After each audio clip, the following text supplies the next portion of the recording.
Stuart Henderson Breed menjalankan bisnis tanpa iklan seperti mengedipkan mata pada seorang gadis dalam kegelapan. Kamu tahu apa yang kamu lakukan, tetapi tidak ada orang yang menyadarinya. Saatnya bersama-sama menyalakan sorotan penuh kreativitas dalam dunia pemasaran.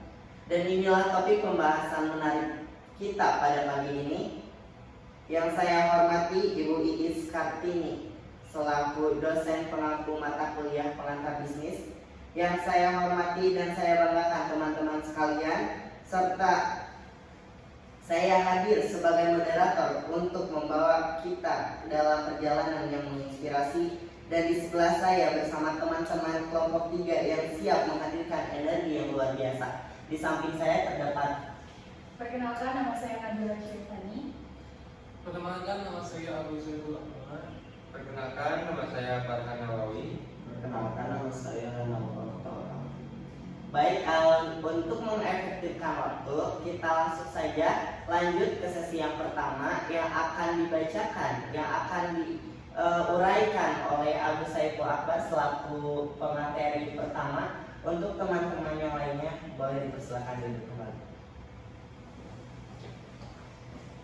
Baik, saya akan membahas tentang pengertian pemasaran. Menurut American Marketing Association dalam buku Digitono dan Anastasia 2019, pemasaran adalah aktivitas serangkaian investasi dan proses penciptaan, mengkomunikasikan, penyampaian dan mempertukarkan tawaran yang bernilai bagi pelanggan, klien, mitra, dan masyarakat umum. Pemasaran bagi seluruh masyarakat bagi pelaku bisnis adalah suatu kegiatan yang sangat penting karena berpengaruh bagi kelangsungan hidup, laba, dan pertumbuhan. Menurut Laksana 2019, pemasaran adalah bertemunya penjual dan pembeli untuk melakukan kegiatan transaksi produk, barang, atau jasa, sehingga pengertian pasar bukan lagi merujuk kepada suatu tempat, tapi lebih kepada aktivitas atau kegiatan pertemuan penjual dan pembeli dalam menawarkan suatu produk kepada konsumen. Menurut Suyoto 2019, pemasaran adalah kegiatan manusia yang merujuk untuk memuaskan kebutuhan dan keinginan langsung melalui proses pertukaran dan pihak-pihak yang berkepentingan dengan perusahaan. Mungkin hanya itu. Oke, baik. Terima kasih kepada Agus Saiful Akbar yang telah memaparkan mengenai apa itu pemasaran. Boleh dipersilakan untuk kembali. Baik, dapat disimpulkan bahwa pemasaran adalah kegiatan krusial dalam bisnis yang melibatkan pertemuan penjual dan pembeli untuk transaksi produk atau jasa. Bahkan para ahli menekankan proses menciptakan, mendistribusikan, mempromosikan, dan menetapkan harga sebagai elemen utama untuk memfasilitasi pertukaran yang memuaskan dengan pelanggan, membangun relasi positif, dan mencapai tujuan bisnis. Untuk sesi selanjutnya, yaitu sesi kedua yang akan dijelaskan oleh Farhan Nawawi. Waktu dan tempat saya persilakan.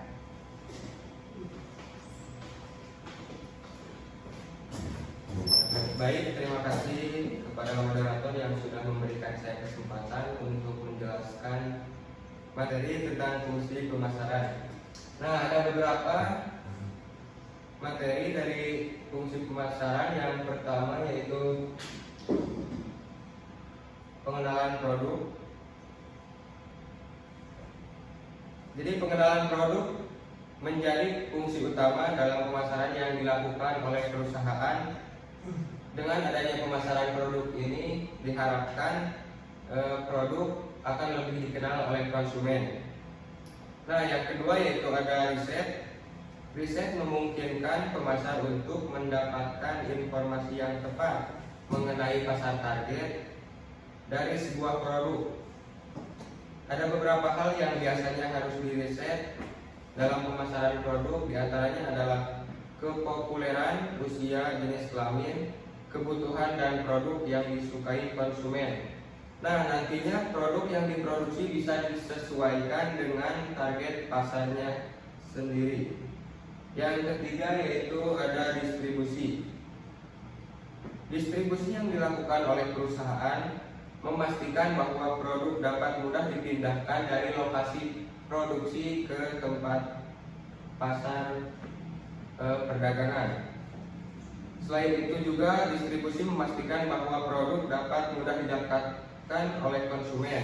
Sebagai pemasar, kita harus mempersiapkan segalanya seperti transportasi, keuangan dalam proses distribusi. Nah, yang selanjutnya yaitu ada layanan purna jual atau layanan setelah penjualan. Layanan setelah penjualan ini memang sangat dibutuhkan pemasar untuk membantu konsumen setelah mereka membeli produk, seperti produk mesin. Pelanggan mungkin akan merasa kesulitan untuk mengoperasikan atau menghidupkan mesin pertama kali. Nah, tugas dari pemasar yaitu untuk memandu konsumen supaya mesin itu bekerja atau berfungsi sebagaimana mestinya. Nah, yang selanjutnya yaitu ada peningkatan penjualan. Fungsi pemasaran tentunya akan meningkatkan penjualan produk yang semakin meningkatkan laba atau keuntungan bagi suatu perusahaan. Lalu yang selanjutnya adalah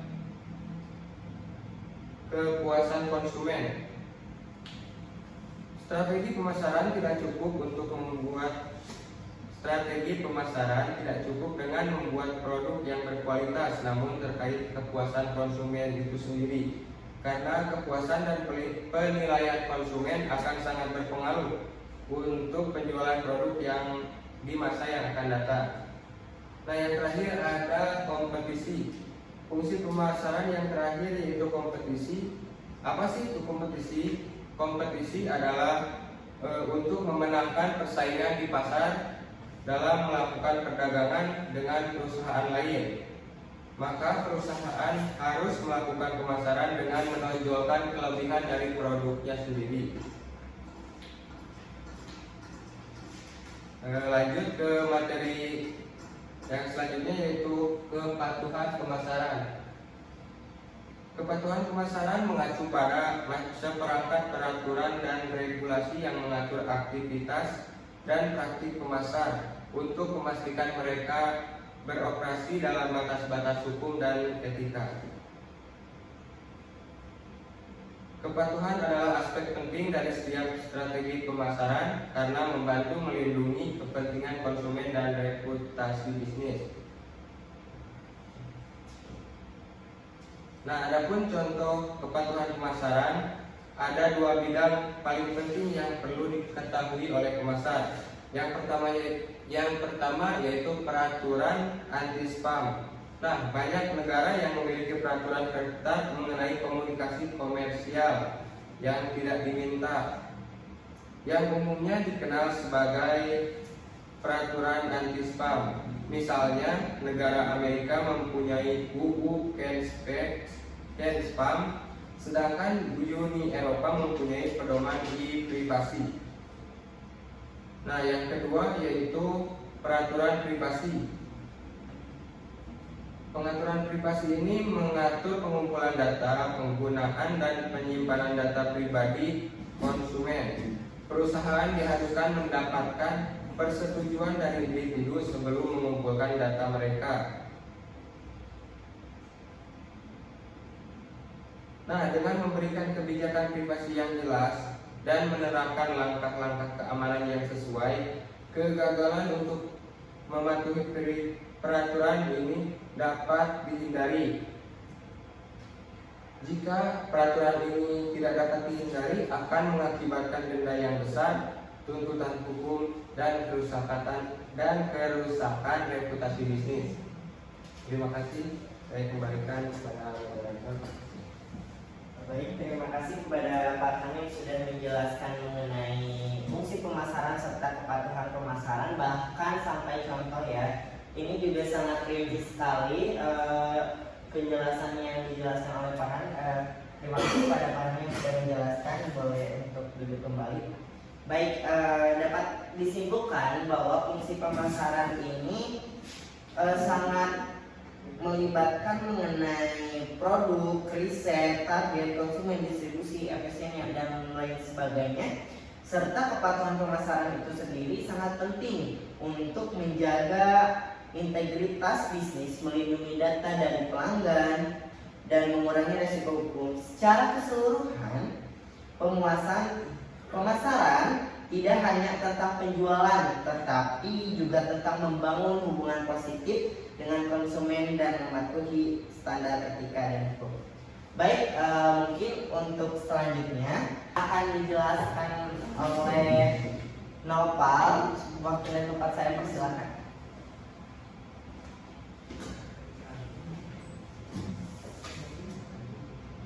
Terima kasih kepada moderator telah memberikan saya kesempatan untuk menjelaskan materi fungsi pemasaran. Di sini saya akan menjelaskan tentang strategi pemasaran. Untuk pengertiannya, sederhananya strategi pemasaran adalah strategi yang dirancang untuk mempromosikan barang atau jasa dengan tujuan untuk menghasilkan keuntungan. Strategi pemasaran adalah sering juga disebut sebagai marketing strategi. Strategi pemasaran adalah sebuah keseluruhan usaha dari suatu bisnis. Tujuannya adalah untuk menjangkau target konsumen yang dianggap prospektif. Setelah itu, strategi pemasaran akan mengubah mereka untuk menjadi seorang konsumen tetap. Untuk contoh strategi pemasaran, yang ke-1, iklan berbayar pertama. Contoh strategi pemasaran adalah iklan berbayar. Jika menggunakan iklan berbayar, perusahaan akan membayar penyedia ruang iklannya. Tujuannya supaya untuk menampilkan produk di ruang yang sudah dibayarkan tersebut. Harga yang dibayarkan oleh perusahaan umumnya akan ditentukan melalui proses negosiasi. Negosiasi akan dilakukan oleh penyedia ruang iklan dan tim pemasaran perusahaan. Untuk yang kedua, pemasaran transaksional. Pemasaran transaksional juga menjadi salah satu contoh strategi pemasaran. Salah satu tantangan besar yang harus dihadapi untuk suatu perusahaan adalah memenuhi target dari penjualan produk dan jasanya. Untuk yang ketiga, pemasaran media sosial. Contoh strategi pemasaran adalah pemasaran melalui media sosial seperti Twitter, Instagram, Facebook, dan lain sebagainya. Media sosial adalah suatu hal yang memiliki pengaruh penting di dalam kehidupan saat ini.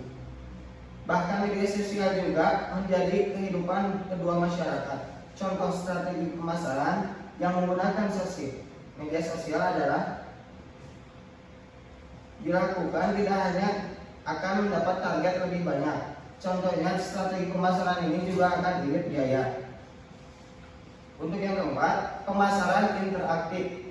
Contoh strategi pemasaran adalah pemasaran interaktif.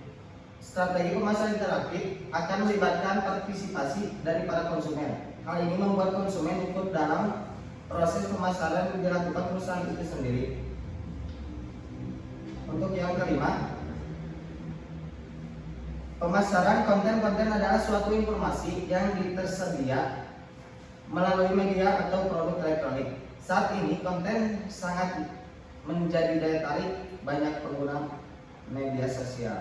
Oleh karena itu, contoh strategi pemasaran berupa konten dimasukkan ke daftar selanjutnya. Contoh strategi pemasaran ini akan berfokus untuk menciptakan. Selain itu, juga akan berfokus pada distribusi sebuah konten.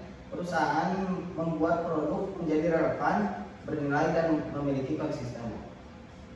Untuk yang keenam, Search Engine Optimization (SEO). Contoh strategi pemasaran kali ini juga berhubungan dengan dunia digital. SEO adalah sebuah proses, sebuah siklus untuk mendapatkan trafik. Trafik tersebut dihasilkan dari editorial, pencarian organik maupun pencarian bebas di dalam sebuah mesin pencari. Strategi ini akan berkaitan erat dengan perusahaan suatu konten, bahkan dapat turut menentukan apakah sebuah konten memiliki kualitas. Konten yang memenuhi standar SEO dapat menempati posisi paling atas pada mesin pencarian. Untuk yang ketujuh, Earned Media atau Public Relation. Earned Media adalah sebuah publikasi yang bisa dapat didapatkan dengan berbagai cara. Contoh strategi pemasaran ini cenderung mudah. Contohnya, seperti melakukan pembicaraan dari mulut ke mulut yang disebut dengan word of mouth.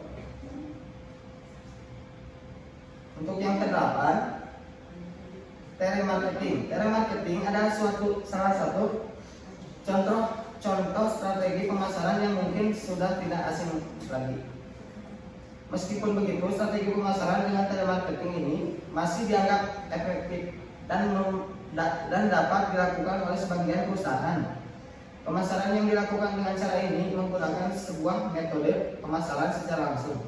Prosesnya adalah seorang tenaga penjual yang menawarkan layanan atau produknya melalui sambungan telepon. Untuk yang terakhir, yaitu nomor 9, program referral. Contoh strategi pemasaran ini mungkin sudah sering terdengar, bahkan mungkin Anda juga tidak sadar pernah menggunakannya. Program referral ini adalah sebuah strategi yang akan membutuhkan peran pada konsumen dan calon konsumen. Sebab contoh strategi pemasaran ini menggunakan konsumen secara langsung di dalamnya. Cukup sekian yang bisa saya jelaskan. Saya kembalikan kepada moderator. Oke, baik. Terima kasih kepada Nopal Nawawi yang sudah menjelaskan mengenai strategi pemasaran.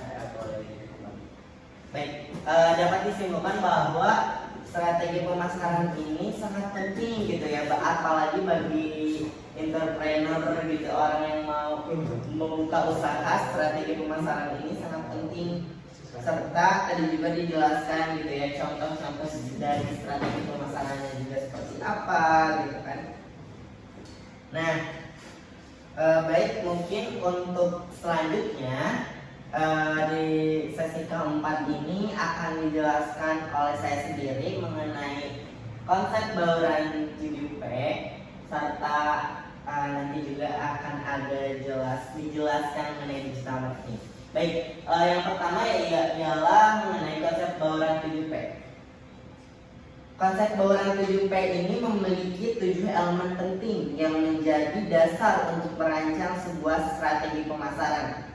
Nah, 7 elemen penting ini yaitu produk, price, place, promotions, people, proses, physical, serta yang terakhir physical evidence. Baik,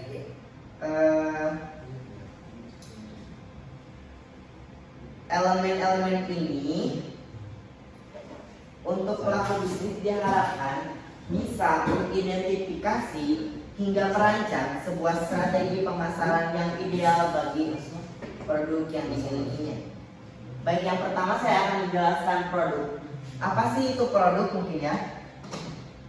Produk merupakan elemen dasar karena menjadi objek yang dijual atau ditawarkan kepada konsumen atau pasar. Faktor kualitas menjadi hal utama dari sebuah produk karena produk yang berkualitas akan mudah dijual serta menghasilkan pengalaman positif bagi konsumennya.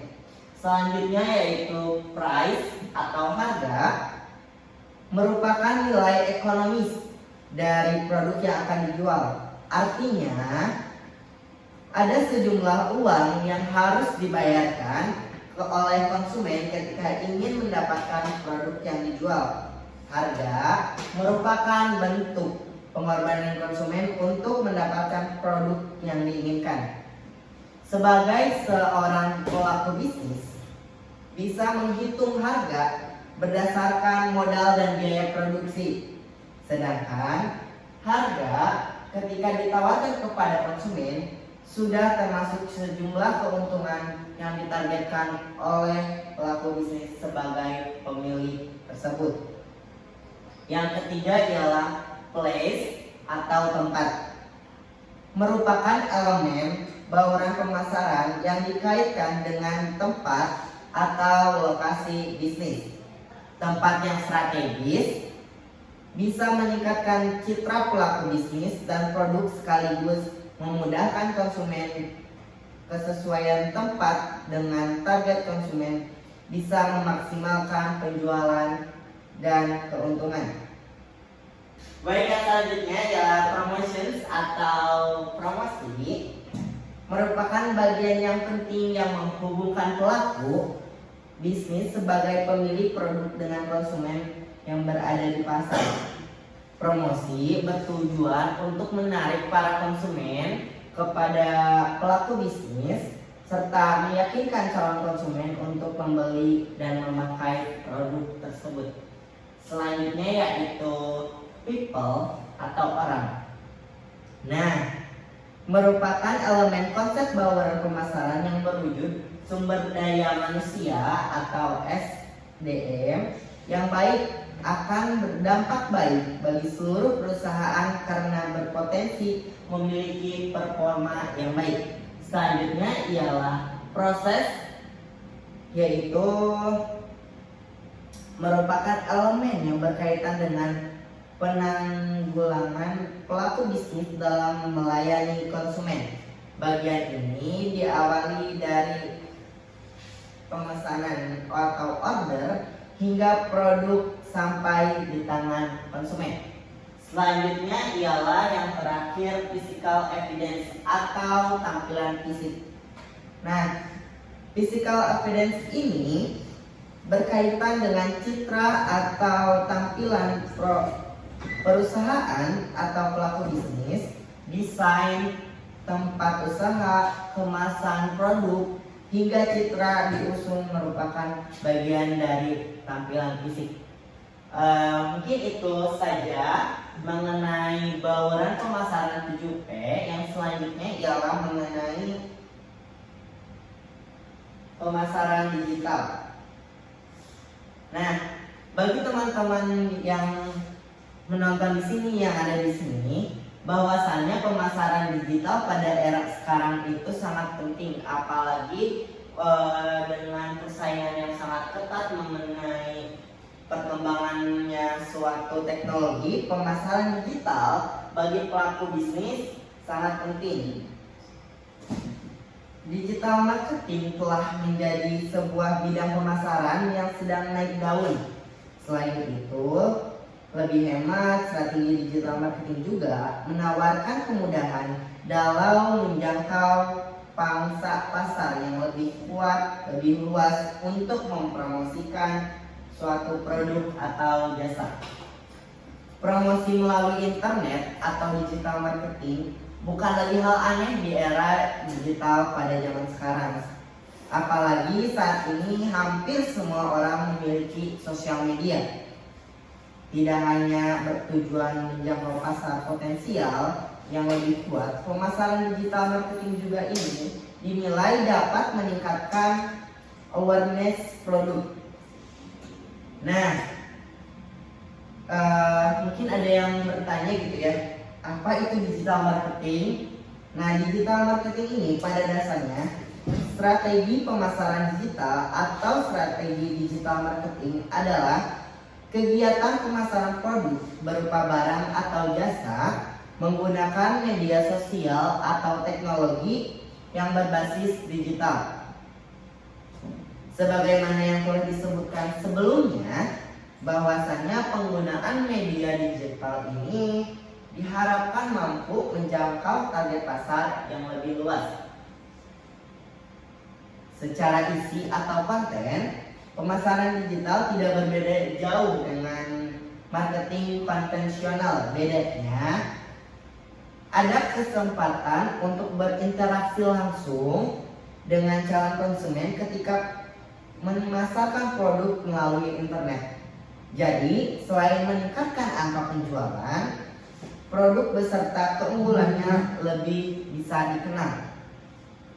Selanjutnya, saya akan menjelaskan mengenai jenis-jenis digital marketing. Nah, jenis-jenis digital marketing ini terbagi menjadi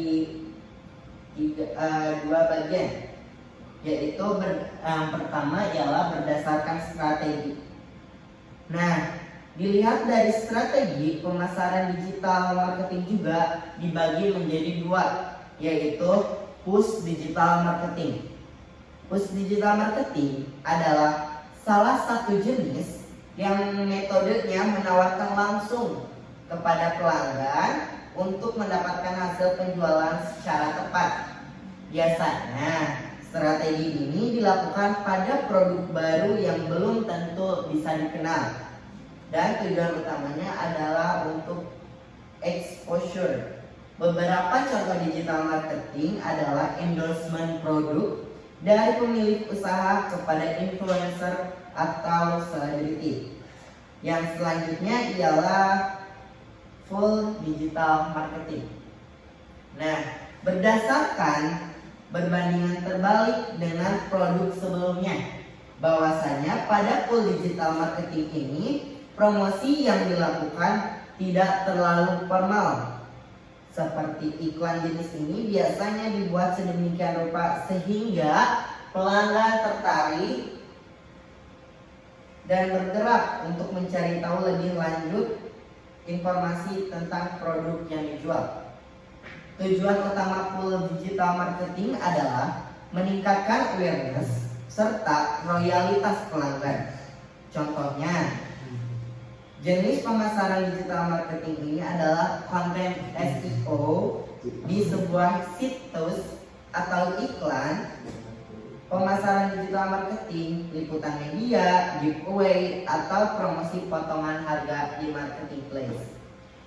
Mungkin hanya itu saja yang dapat saya sampaikan mengenai pemasaran digital marketing itu.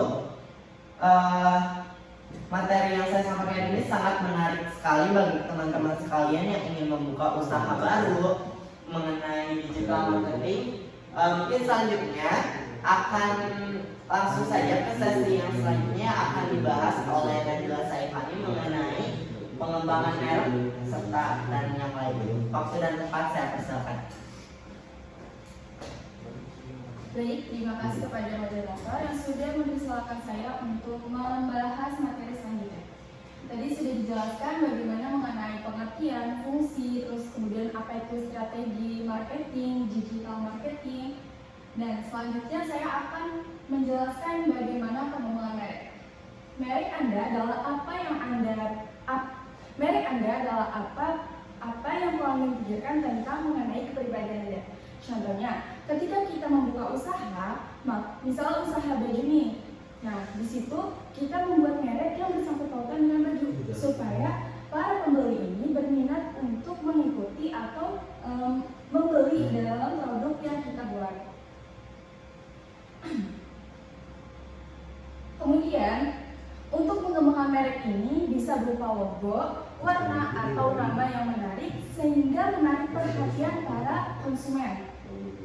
Nah, contohnya saja yang sudah dikenal dari kalangan masyarakat yaitu merek Adidas. Adidas ini merupakan merek baju yang sangat terkenal di kalangan masyarakat karena nama dan logonya yang simple bisa memudahkan kita untuk mencari barang berupa baju, sepatu, dan lain-lain. Kemudian, saya akan menjelaskan bagaimana tantangan dalam pemasaran dan peluang dalam pemasaran. Ketika kita ingin membuka usaha, pasti ada tantangan dan peluangnya. Nah, di sini saya akan menjelaskan bagaimana tantangan dalam pemasaran, yaitu persaingan yang ketat. Persaingan yang ketat ini tantangan utama di dalam kita membuka usaha atau di dalam perusahaan. Ini merupakan tantangan terbesar dalam perusahaan karena pasar yang semakin berkembang ini semakin kreatif. Bagaimana caranya perusahaan kita bisa mengalahkan dari pasar-pasar yang kreatif itu? Kemudian ada perubahan tren konsumen. Nah, dalam perusahaan kita juga harus bisa mengikuti perubahan tren, yaitu dengan mencari tahu melalui informasi atau media sosial lainnya. Contohnya saja ketika ada para pedagang atau pengusaha kerudung. Di dalam era 2019, bahan kerudung yang digunakan oleh wanita yaitu menggunakan bahan melukis. Sedangkan di tahun 2024 sekarang, pengusaha kerudung sudah merubah trennya yaitu dengan menggunakan bahan skincare. Kemudian ada keamanan data. Nah, untuk keamanan data ini yaitu bisa mengenai secara online, keamanan secara yang signifikan karena di dalam perusahaan tidak mau ada pelanggaran di dalam keamanan data. Jika ada kesalahan dari keamanan data, maka itu akan menjatuhkan reputasi perusahaan atau pengusaha. Maka penting sekali keamanan data ini ketika kita membuka usaha. Kemudian ada keterbatasan sumber daya internal. Nah, Indonesia ini masih sering menghadapi keterbatasan, terutama dalam hal menghadapi pemasaran digital, yaitu entah dari kurangnya dana atau bisa juga infrastruktur yang tidak memadai. Contohnya ketika ada pengusaha baju yang ingin menjual baju tapi tidak memiliki mesinnya, nah itu bisa jadi kendala. Nah itu merupakan tantangan dalam pemasaran juga untuk bisa melakukan proses penjualan produk yang mereka tawarkan kepada pembeli. Kemudian setelah ada tantangan, maka di situ ada peluang. Nah, peluang dalam pemasaran yaitu pemanfaatan media sosial. Pemanfaatan media sosial ini sudah sering kali digunakan di era zaman sekarang karena yang serba canggih, bisa menggunakan bisa mendapatkan informasi hanya dari handphone. Nah, pemanfaatan media sosial ini bisa contohnya seperti kayak menjual barang atau jasa di Shopee, Facebook, Instagram, dan lain-lain. Kemudian konten marketing. Nah, konten marketing ini sangat mempermudahkan untuk para pengusaha untuk menawarkan jasa yang dia jual. Nah, contohnya kalau di zaman sekarang itu ada konten yang menarik untuk mengenai untuk menawarkan. Contohnya itu misalnya endorse. Nah, sekarang udah banyak ya, apalagi yang menggunakan TikTok sekarang udah bisa menjadi alat transportasi untuk sebagai jual beli di media sosial. Nah, yang berkualitas ini maksudnya seperti apa? Ketika kita menunjukkan barang jasa yang kita tampilkan di video, maka kita harus benar-benar menunjukkan kualitasnya. Jangan sampai ketika ada pembeli yang membeli barang kita yang gambarnya bagus tapi tidak sesuai dengan apa yang kita berikan. Kemudian e-commerce dan mobile marketing. Nah, peluang dalam pemasaran juga termasuk dalam berbagai e-commerce dan mobile marketing. Nah, ini tuh sangat mempermudah di dalam jual beli online ya. Jadi sekarang ketika kita misalnya belanja di Shopee, maka sekarang akan ada belinya itu bisa menggunakan transfer yaitu seperti Dana, ShopeePay, dan lain-lain. Nah, itu bisa memudahkan kita para pengusaha untuk lebih memudahkan. Kemudian analitik data. Analitik data ini dapat digunakan untuk memahami pelanggan. Misalnya dengan mengidentifikasi tren. Nah, jadi analitik data ini sangat penting ketika misalnya kita belanja di Shopee. Apa nih yang lagi tren? Nah, itu biasanya ada ratingnya atau ada bintangnya kalau di dalam toko dalam Shopee. Kemudian strategi pemasaran yang baik sehingga konsumen bisa puas apa yang kita tawarkan. Kemudian materi yang saya sampaikan cukup sekian. Apabila ada kekurangannya saya mohon maaf. Selanjutnya saya kembalikan kepada moderator. Baik, terima kasih kepada Nabila yang sudah menjelaskan mengenai tadi tantangan serta peluang dan juga banyak sekali hal-hal baru yang kita tahu mengenai pemasaran itu sendiri. Wow, keren sekali ya. Terima kasih kepada Nabila. Baik, jadi dari presentasi tadi yang kami sampaikan dapat disimpulkan bahwa perusahaan yang menjalankan aktivitasnya yang bergerak di bidang barang maupun jasa semua bertujuan untuk memperoleh laba atau keuntungan. Tolak ukur keberhasilan perusahaan adalah terhadap kepuasan para konsumen atas barang dan jasa yang dihasilkan yang mampu memenuhi kebutuhan dan keinginan konsumen. Oleh karena itu, perlu strategi pemasaran yang dapat memberikan pengaruh untuk menentukan keberhasilan dan tidaknya dalam memasarkan produknya. Presentasi ini sangat bermanfaat bagi teman-teman semuanya karena kita bisa tahu mengenai fungsi pemasaran itu seperti apa. Baik, dengan tadinya dimulai, maka kini tiba saatnya kita untuk mengakhiri perjalanan ini. Mengakhiri tanpa memulai, serupa dengan menutup bab tanpa membuka halaman baru. Terima kasih atas atensinya kepada teman-teman semuanya yang telah luar biasa, yang telah bersemangat pada pagi hari ini. Mohon maaf bila terdapat kesalahan dari kami. Sekian dan terima kasih. Wassalamualaikum warahmatullahi wabarakatuh.